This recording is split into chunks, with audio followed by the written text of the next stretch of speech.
Here we go again. A new variant. I guess it's time for us to start running around like chickens with our heads cut off again. It's maybe time for me to stop wearing Levi's jeans, and the left is showing the contempt they have for the Constitution, and no one's paying any attention. So you know what? I will. This is Gene, and you're listening to Dumbasses Talking Politics. Hey, this is Gene. Welcome back to Dumbasses Talking Politics. All right. Just spent the, great Thanksgiving. I hope you had a great Thanksgiving. So this is what I did during Thanksgiving. So on Wednesday, Josie and I already said this. We bought 40 pounds of ribs.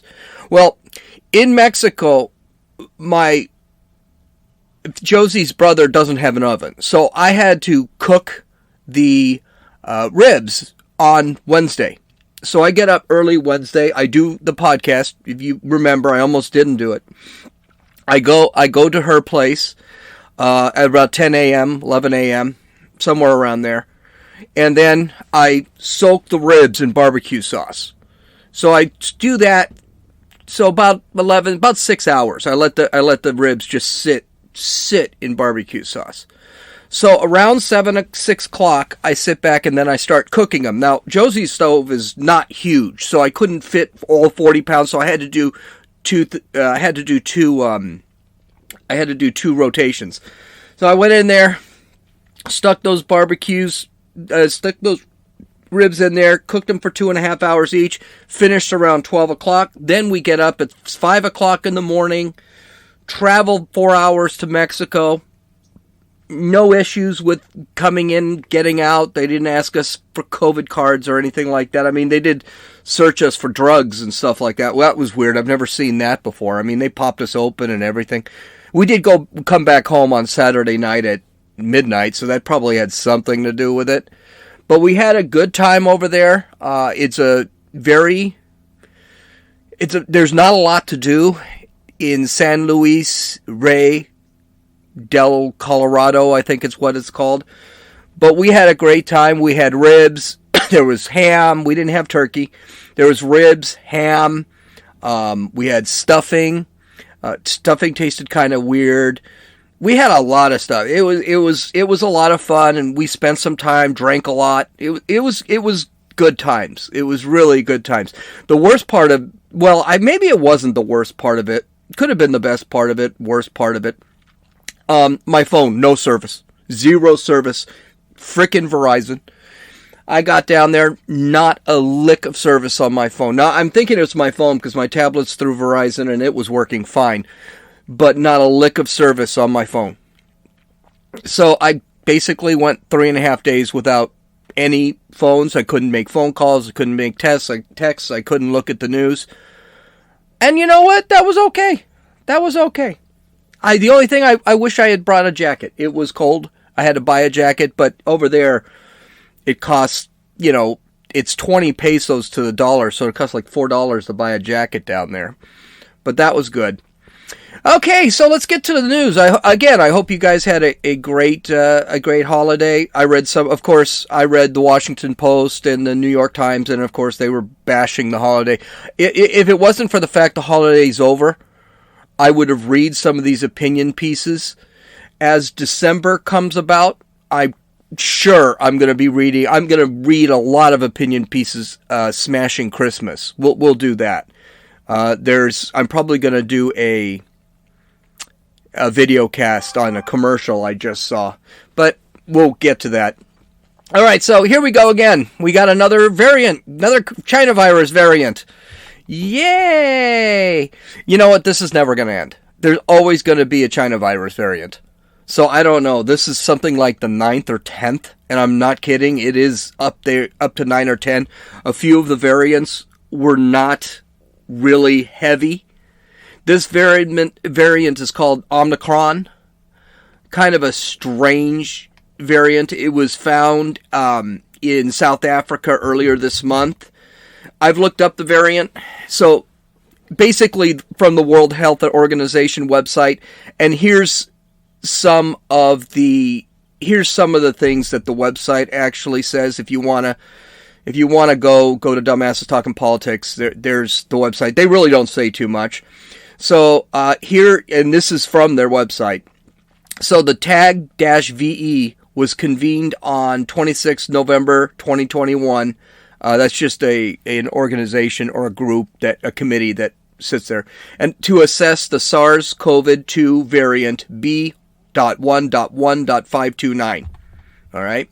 It was first reported on November 24th, 2021.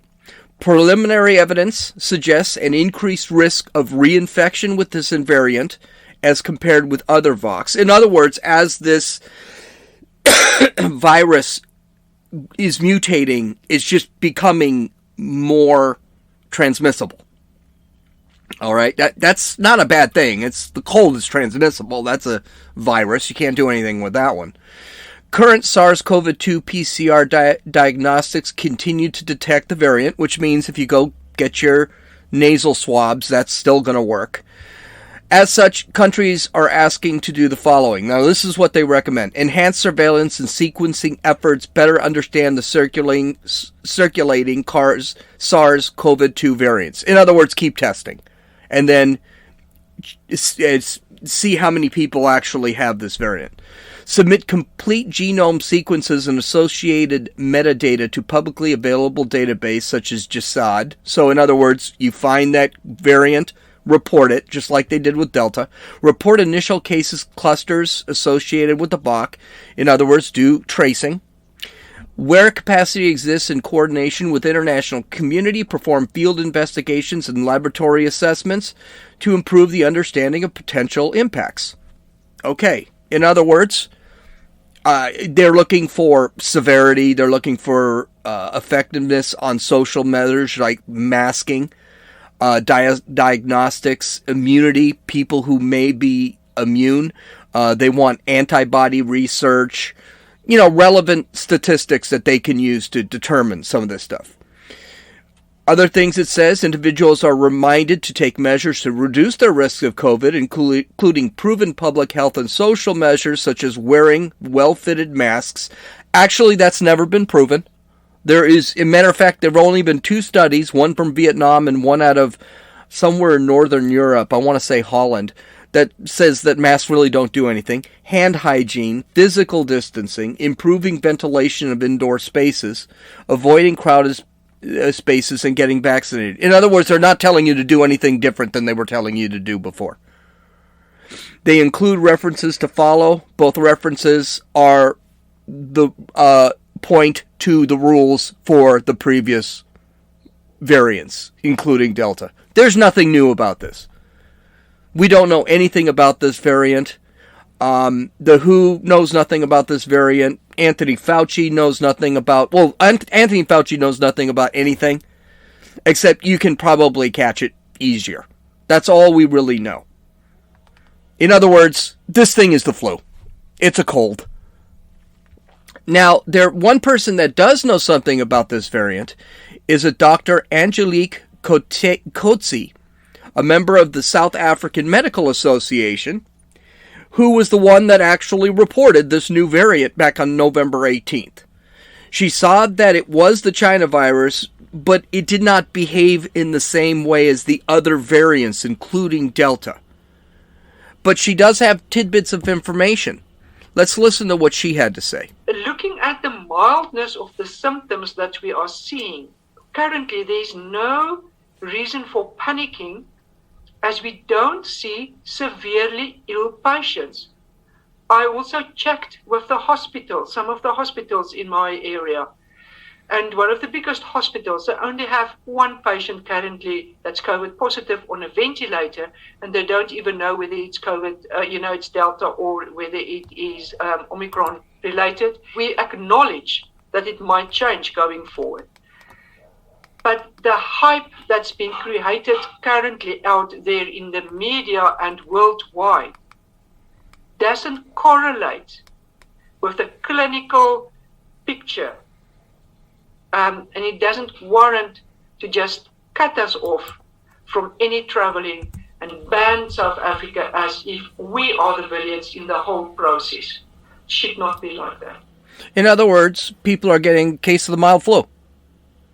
Mild case of the flu. She said in another statement that a lot of the symptoms that people were complaining about, for example, severe coughing, loss of taste, they're not seeing that.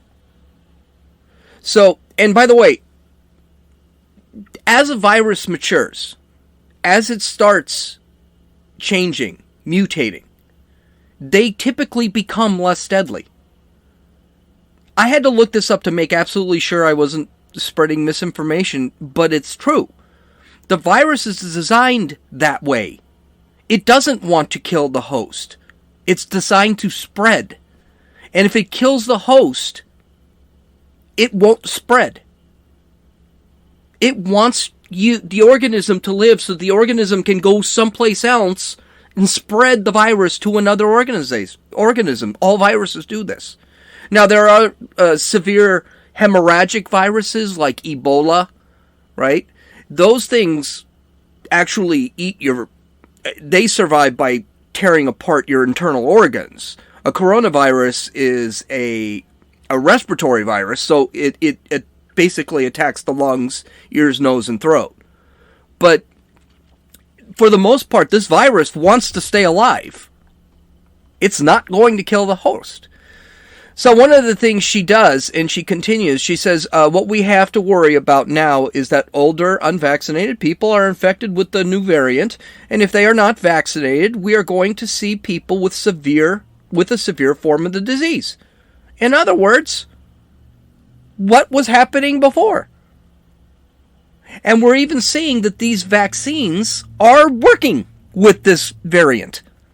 She's even suggesting there's one person in South Africa right now who's on a respirator because of this variant, and it's an older individual. Again. But old people should probably get the shot. So, here's what I think is going to happen. This is going to be forever. This virus is never going away. This is going to be in 10 years. If we're still not getting boosters and crap like that, we're still going to have to deal with this virus. It's not going to go away. But it's going to be like a cold. It's going to be like the flu is today. So, I don't know. We're gonna have to see. But we got to let the overreaction begin. Never let a good crisis go to waste, said Obama progressive Rahm Emanuel. Remember that? Well, the left has reinvented Emanuel's quote.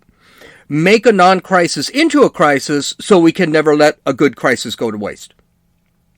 The left is going off already. Joe Biden made a statement while vacationing. Yes, he's on vacation again. In a billionaire's home in Nantucket, some guy who gave him support. Quote, we don't know a lot about the variant except that it's of great concern. It seems to spread rapidly, and I spent about a half hour this morning with my COVID team, led by Dr. Fauci, and so that was the decision we made. Essentially, their decision is they're going to ban all travel to Africa. All travel from certain African countries. That travel ban includes South Africa, Botswana, Zimbabwe, Namibia, Lesotho, Eswatini, Mozambique, and Malawi.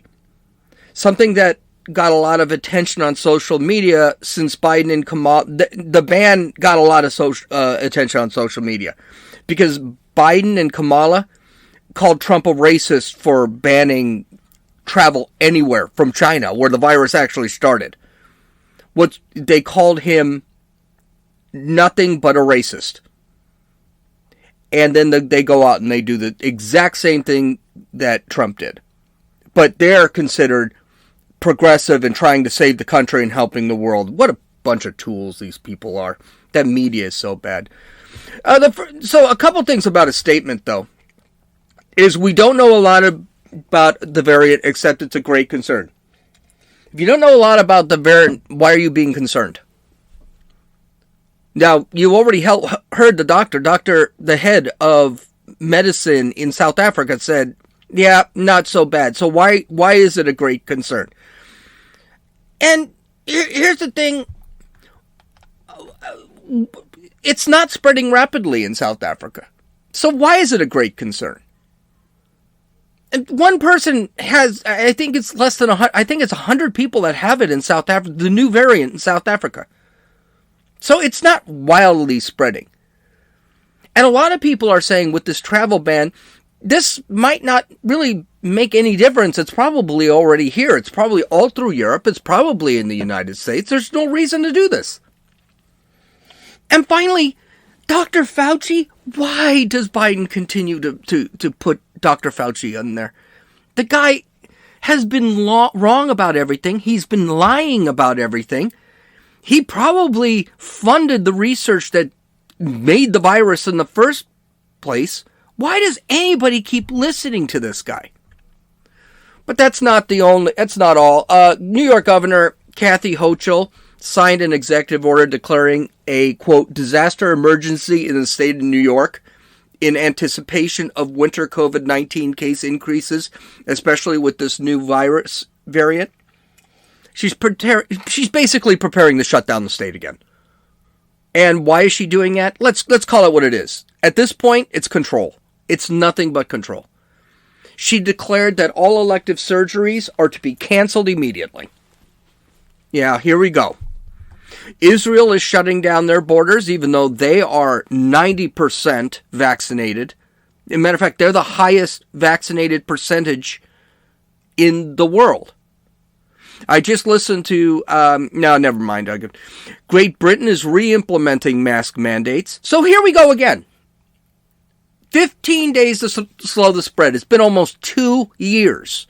And we do not seem to be any further. The science is. We have therapeutics out there. We've got vaccines. So the science is there. But politically, we're nowhere near where we were. We're nowhere different, not different at all from where we were 2 years ago. It's the same bloody thing. So, and then I just thought this was funny. I'm not going to make a big stink out of this because I don't think it's a big stink. But according to Fox News, quote, the World Health Organization, WHO, confirmed it skipped the letters nu, which is spelled N-U in Greek, and Xi, which is X-I in Greek, in naming its new COVID-19 variant, which it dubbed the Omicron variant. Nu is too easily confounded with new because we're stupid. N-E-W and N-U are spelled differently, but we're so stupid we'll think it's a new virus. And Xi was not used because it is a common last name. Okay? What common last... It's not pronounced the same. It's actually pronounced Xi. But who has who named Xi? Xi Jinping of China. And WHO best practices for naming diseases suggest avoiding, quote, causing offense to any cultural, social, national, regional, professional, or ethnic groups, end quote. A WHO spokesman told Fox News in a statement on Saturday. So basically what they're doing is they're renaming the virus because they don't want to insult China. That's awesome. All right, so next up, apparently it might be time to stop wearing Levi's jeans. I had mentioned that.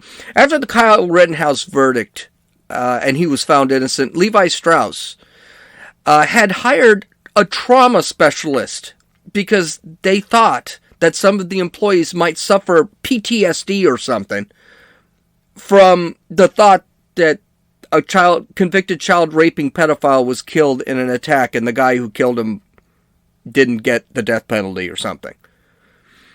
Levi Strauss, Chief Diversity, Equity, and Inclusion Officer. Can you imagine a bigger waste of $200,000 a year than a Diversity, Equity, and Inclusion Officer? No. Well, it's there. Elizabeth Morrison said in a letter to staff, quote, with the news that Kyle Rittenhouse was not convicted in the shooting of 3 individuals, 2 of whom lost their lives, during a racial justice protest last year, this is a difficult day for many. Of course, it wasn't a racial justice protest, it was a riot. To help promote safety, sharing, and to encourage healing, I'll be hosting a fireside chat and Q&A with Dr. Jamila Cordington, a licensed psychologist and racial trauma specialist. There's another waste of psychology degree. What do? I'm a racial trauma specialist. Wow. Okay. In early December, Dr. J and I will talk about mental and physical impacts of back-to-back social and racial justice events and trauma coping mechanisms during our discussion. Now, I know Levi Strauss is a leftist organization. I mean, they are located in San Francisco, so, I mean, we pretty much know that they're a leftist organization. But I think it's rich that they are such pansies, considering the product they sell, they tout as cowboy rugged. You know, flying off horses and bulls and crap, and the jeans can handle it. Hell, they even say on their website that you don't even need to wash the damn things. You just stick them in the freezer for an hour or two, and then they're considered clean. I mean, Levi's is the American icon for masculinity. I can't think of anything more masculine than Levi's jeans. Marlboro's used to be, but now that you can't show commercials for those. But it doesn't matter. This isn't the only place that's doing it. The colleges have responded negatively to the verdict also. I mean, people are banning a story about the white boy helping a black slave escape because they were naked in a raft in one scene and they said words. That's, by the way, The Adventures of Huckleberry Finn. So I'm not surprised the colleges are getting all upset. California State University Long Beach gave students and faculty the chance to attend a debriefing, quote, debriefing of the Rittenhouse acquittal, which would be attended by a bunch of psychologists and counselors. I mean, my lord. The university, Jim Milbury told the College Fix, he's probably another racial trauma specialist guy over at the university. He said in an email, when there are higher profile events and issues in the public discourse, it is not uncommon for our university to provide spaces for our campus community to discuss these topics. God, we need a bloody war with a common enemy to toughen these kids up. All the boys are busy wearing dresses and having man buns on their heads, and they can't handle little things like something that happened across the country. It is really, really, really pathetic. Speaking of Kyle Rittenhouse, he's suing Joy Behar and Whoopi Goldberg of The View for $60 million for defamation. Good for him. That's a start. I hope this guy ends up rich beyond all belief. And Arizona State University. A bunch of leftist students want Kyle Rittenhouse kicked out of the university. Apparently, he's taking online courses at Arizona State University, so he's not even in the college. He's not walking around the college. This poor bastard's not going to be able to walk anywhere for a very long time. He's going to have to grow a beard, change his hair color to white or something to not get noticed. But they're kicking him they want him kicked out of the university. Well, if they kick him out of the university, cha-ching, he should be suing Arizona State University. They accepted him for online courses. So we'll have to see how that all goes. Okay, the last story of the day is probably the longest, and I know I spent a lot on COVID, which... Remember the multiple of times I said the left doesn't care about the Constitution? And they'll just ignore the Constitution to make it convenient to pull off all their unconstitutional things that they want to do? Well, they also feel they don't have to go through the amendment process to add amendments to the Constitution. And this is a serious story. And I'm really kind of surprised no one's talking about this. And it's been going on for the last year or so. You may not remember this, but the Equal Rights Amendment, or ERA, was being pushed back in the 60s and 70s.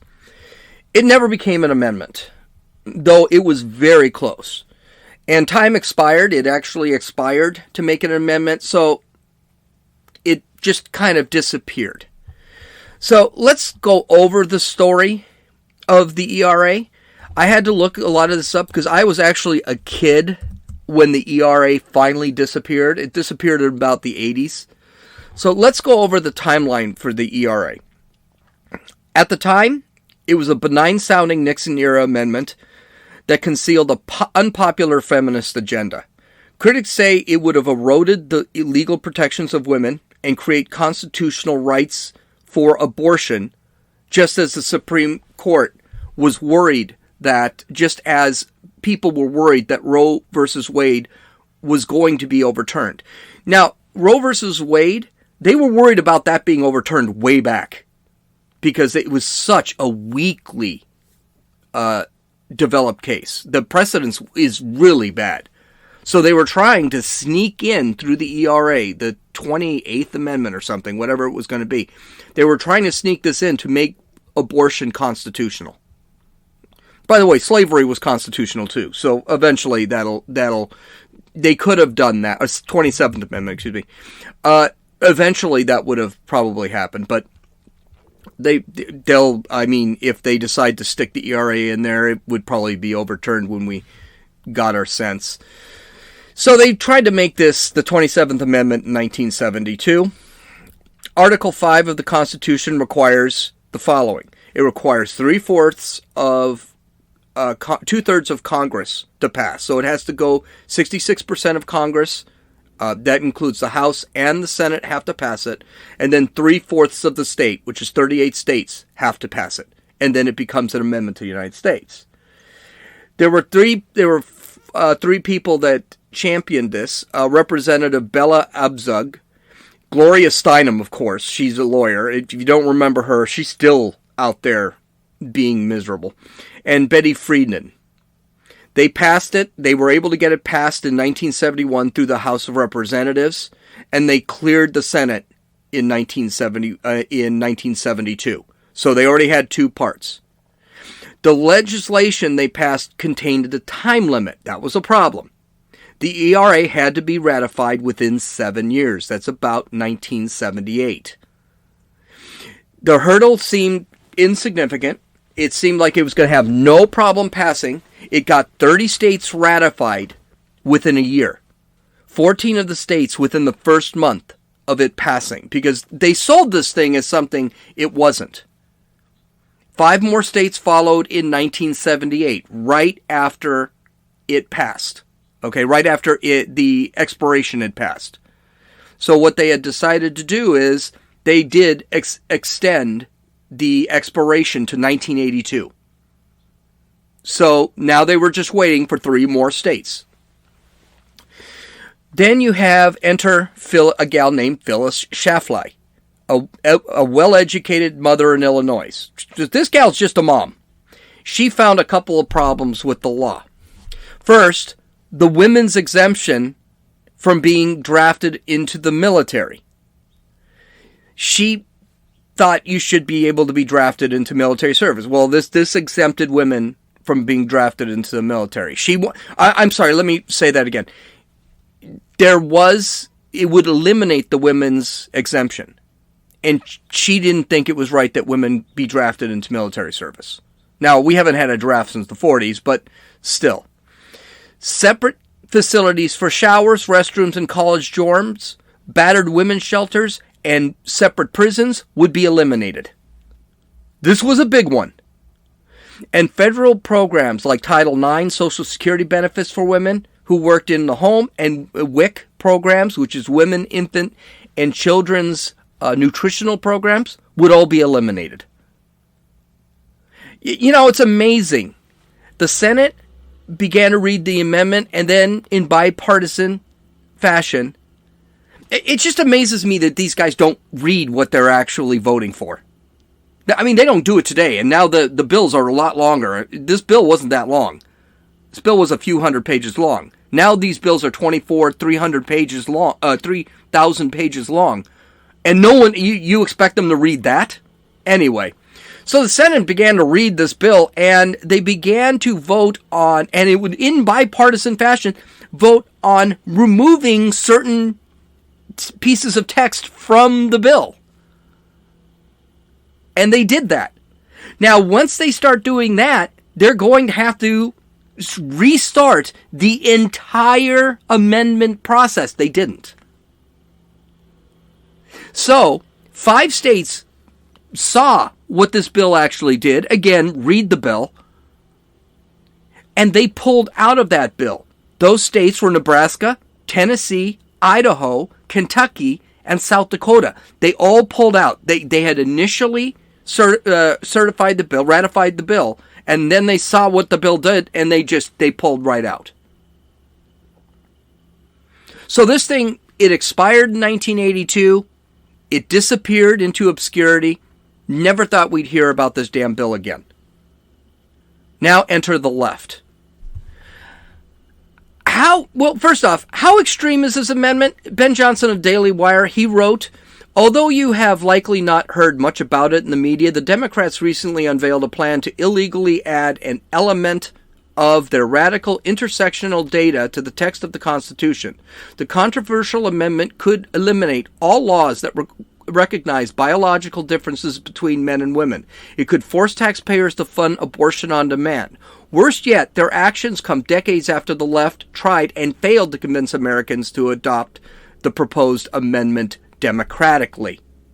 Right now, the House is holding hearings to make this bill an amendment, even though it didn't pass 40 years ago. They're saying the amendment is passed. Why? How? Leave those 5 states in there, and you have 35 states that ratified the bill before 1982. Leaving those 5 states that decided to decertify the bill. All right? Nevada, a blue state, ratified the bill in 2017. Illegally, mind you, because the bill's dead. Illinois followed, another blue state, in 2018, and Virginia in 2020.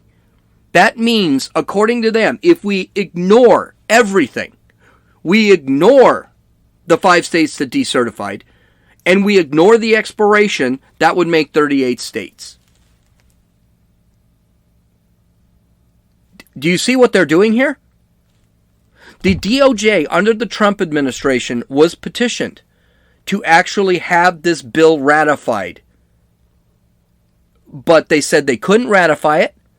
It was expired. It had to go through the entire process again. The left said, their argument on the 5 states that decertified, well, they didn't have a right to decertify. They couldn't de-ratify the bill. Because it's not in the text of the bill.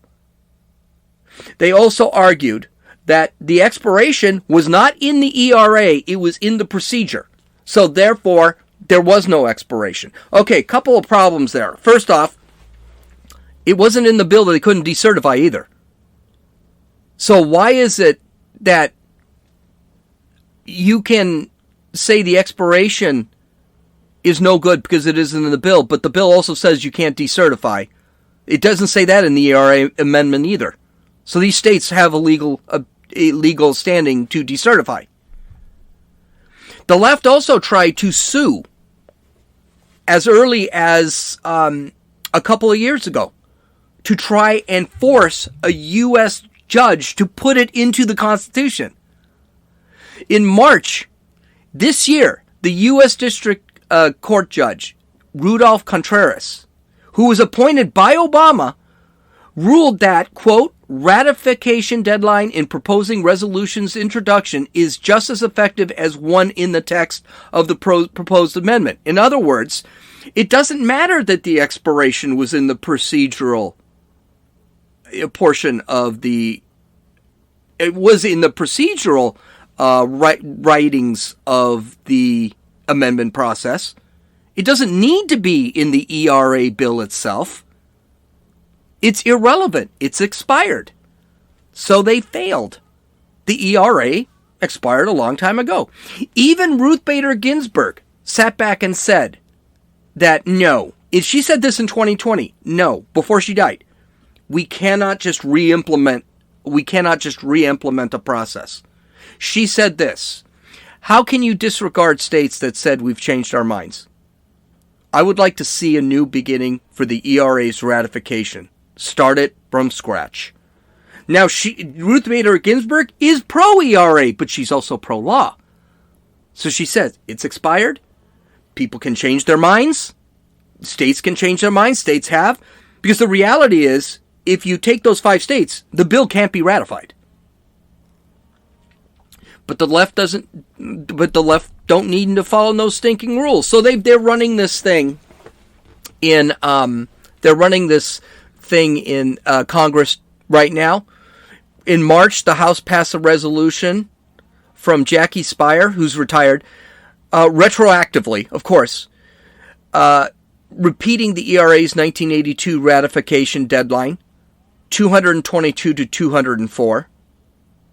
So they're basically saying, oh, we're just going to remove the ratification deadline. Then in October, just last month, the House Committee on Oversight and Reform held a hearing where they said the ERA is part of the Constitution. They just said it. It's part of the Constitution. By the way, everything that they're doing is unconstitutional. You can't just vote and say it's in the Constitution. Doesn't work like the House. I mean, we're not even talking the Senate's doing this. Just the House is saying it's part of the Constitution. Then the left decided that one of their left in these hearings decided to bring the big guns. Alyssa Milano. That has been Who's the Star Boss. She testified on behalf of the ERA. So this is what she said, quote, the states have directed Congress to amend the Constitution, which is not true, and it is now the duty of Congress and the administration to get out of the way and remove arbitrary, unnecessary, and shameful deadline that was cynically imposed nearly half a century ago as a poison pill. The lack of constitutional protections for anyone who is not cisgender man is a blemish on the very idea of Americanism. Question for you, what is it? That a woman can use the restroom without worrying about a man being in it? That's a problem women have? Okay, continuing. The framers failed us. Us when they did not include women in the Constitution. Congress failed us when they added a deadline for the ratification of the ERA. You, the members of this committee, have the opportunity and obligation to fix the Constitution and stop it from failing us. I love it when a has-been actress thinks she's smarter than the framers of the Constitution. But it worked. Representative Jerry Connolly, a Democrat from Virginia, said, quote, I contend, based on this testimony of Alyssa Milano, that the ERA is now an amendment to the Constitution duly ratified by the 38th state, the Commonwealth of Virginia.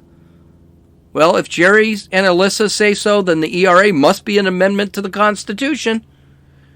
Now, I know this is not going anywhere. It's not a thing. But this is communism, when we can just change laws and add laws. And it also shows the absolute disdain these people have for the Constitution.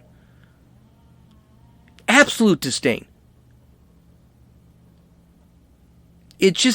For me, it sickens me. That's why I don't want to hear from these people about we've got to protect democracy, because they're not democratic. Their democracy is communism. When they say, don't you, when I hear a leftist say, don't you want democracy protected? Not your democracy. I want my democracy protected, not your democracy. This is going nowhere. It's nothing to worry about. But it's just sick. It's disgusting. And it shows how these people, they just don't give a damn about the Constitution and the Declaration of Independence. They hate the country. They want to rip it apart. And that includes, they have to rip apart the Constitution. The Constitution is stopping them from doing what, even with the liberal judges in the courts, will go against this. They just will go do anything they can to destroy that Constitution.